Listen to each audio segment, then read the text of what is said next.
Unyenyekevu wenu na utayari wenu, Mungu wa mbingu na nchi awabariki sana.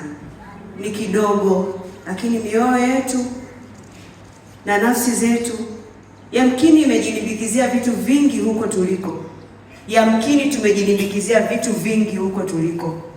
Kwa hali hii tunaweza tukaona namna ambavyo uhitaji bado ni mkubwa katikati ya jamii tulio nayo. Amina, watu wa Mungu. Nikupe mwaliko, mtu wa Mungu, katika vile ulivyo navyo.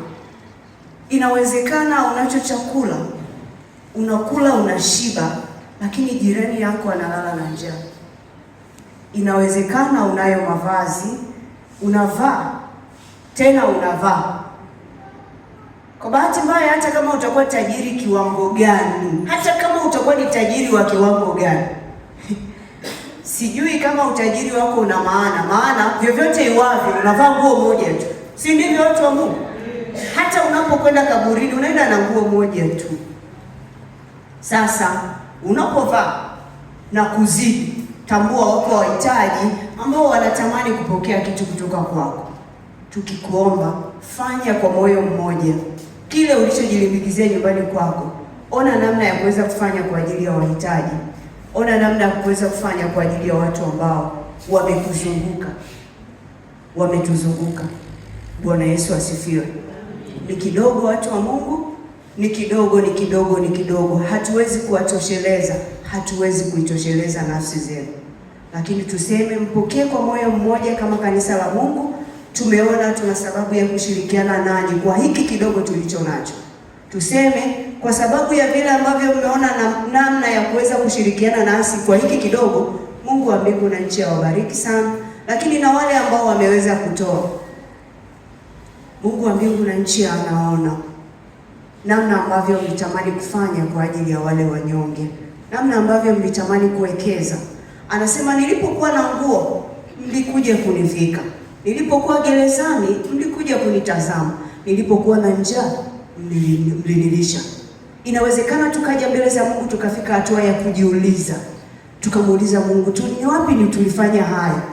Ni wapi tulifanya haya? Anasema, namna mlivyofanya kwa wale wadogo ndivyo mlivyofanya kwangu. Kwa hiyo niseme, Mungu wa mbingu na nchi awabariki sana nyote kwa namna ambavyo mmetoa. Nilialike kanisa la Mungu ya kwamba wakati mwingine tutakapohitaji vitu kutoka kwenu, ni fedha, ni sabuni, ni mavazi, ni nini unacho, fanya kwa Bwana. Bwana Yesu asifiwe. Fanya kwa Bwana. Yesu anasema, tutamuuliza tulifanya haya kwa nani? Kwani Yesu alikuja kwa sura ya uungu wake? Hapana. Alisema, namna mlivyowafanya kwa ajili ya hawa wadogo mlifanya kwao. Mungu wa mbingu na nchi awabariki sana kanisa la Mungu. Tushirikiane kwa hiki kidogo tulichokipata mahali hapa. Wakati mwingine naamini tutafanya kwa ukubwa zaidi, kwa sababu jumuiya yetu ya Umoja wa Makanisa sasa, kama ambavyo tulisema, tumekusudia kuisogeza huduma hii karibu na watu. Amina, watu wa Mungu. Ndio maana tukasema basi, watu wako wapi? Wako huko. Na wengine huwa sio rahisi sana kushiriki huduma hizi. Lakini kwa kufanya hivi, naamini mwakani tutafanya kwa uzuri zaidi. Tutafanya kwa uzuri zaidi. Ambayo unaona sababu ya kufanya hivi, au labda pengine uliona kile unachotamani kufanya ni kama ni kidogo, fanya kwa kadri Mungu alivyokubariki malangoni kwako. Tumeona namna ambavyo kuna uhitaji, tumeona namna ambavyo kuna kuhitaji. Nina maneno mengi sana, lakini ni waruhusu watu wa Mungu kwa hiki tulichokipokea tuseme Mungu awabariki sana.